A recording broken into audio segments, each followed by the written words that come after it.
नमस्कार मंडळी, आपलं स्वागत आहे आपल्या यूट्यूब चॅनलवर ज्याचं नाव आहे चव मराठवाड्याची। चला तर मग आज आपण झणझणीत असं बेसन बघणार आहोत, म्हणजेच पिठलं। चला तर मग आपलं पिठलं करायला सुरुवात करूया। हे बघा, मी हिरवी मिरची, लसूण आणि जिरं घेतलंय। याला मिक्सरच्या भांड्यात किंवा खलबत्ता असेल तर खलबत्त्यात जाडसर कुटून घ्यायचंय, जास्त बारीक नाही करायचंय। नंतर आपण गॅसवर कढई तापायला ठेवूयात आणि त्यात 2 पळ्या तेल टाकून घेऊयात। आता आपण जिरं टाकून घेऊयात। जिरं चांगलं तडतडायला लागलं की त्यात लगेच आपण मोहरी टाकणार आहोत। आता आपण कढीपत्ता टाकून घेऊयात।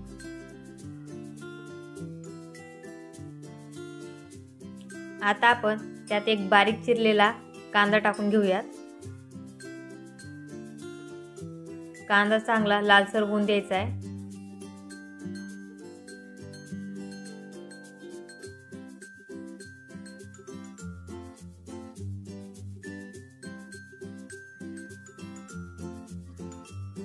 हे बघा, आपला कांदा मस्त असा लालसर झालाय। आता आपण त्यात वाटलेलं तिखट वाटण टाकूया आणि हे वाटण चांगलं परतून घ्यायचंय।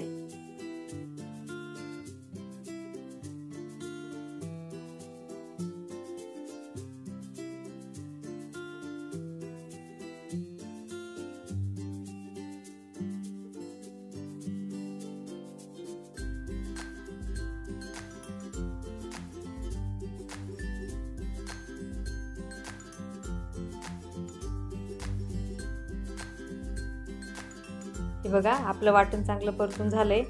आता आपण त्यात थोडीशी कोथिंबीर टाकून घेऊया।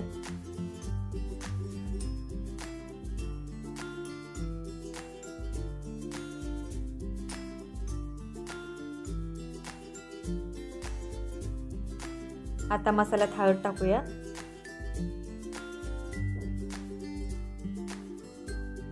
चांगलं परतून घेऊया।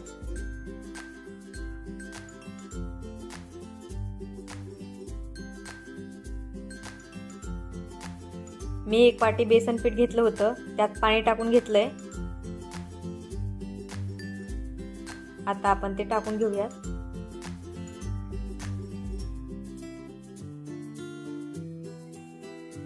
आणि हे सगळं चांगलं मिक्स करून घ्यायचंय, नाहीतर मग कढईला चिटकून बसतं।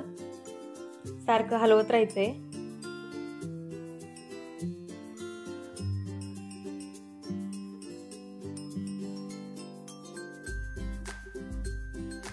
पिठलं शिजण्यासाठी आपण पाणी टाकून घेणार आहोत। आपल्याला पिठलं किती पातळ पाहिजे यानुसार पाणी टाकून घ्यायचंय।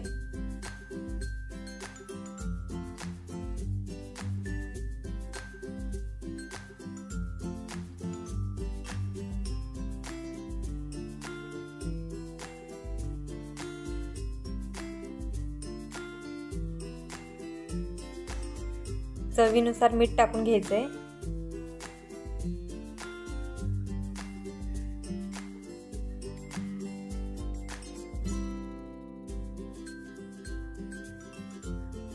आणखी थोडीशी कोथिंबीर आपण टाकून घेऊया आणि चांगलं मिक्स करून घेऊया।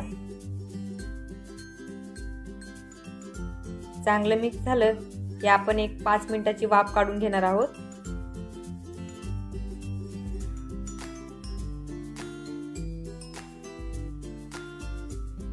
पाच मिनिटं झालेत आणि हे बघू शकता, आपलं पिठलं किती मस्त असं तयार झालंय। तुम्हाला आजची रेसिपी आवडली असेल तर घरी नक्की ट्राय करा। व्हिडिओला लाईक, शेअर आणि सबस्क्राईब करायला विसरू नका। धन्यवाद।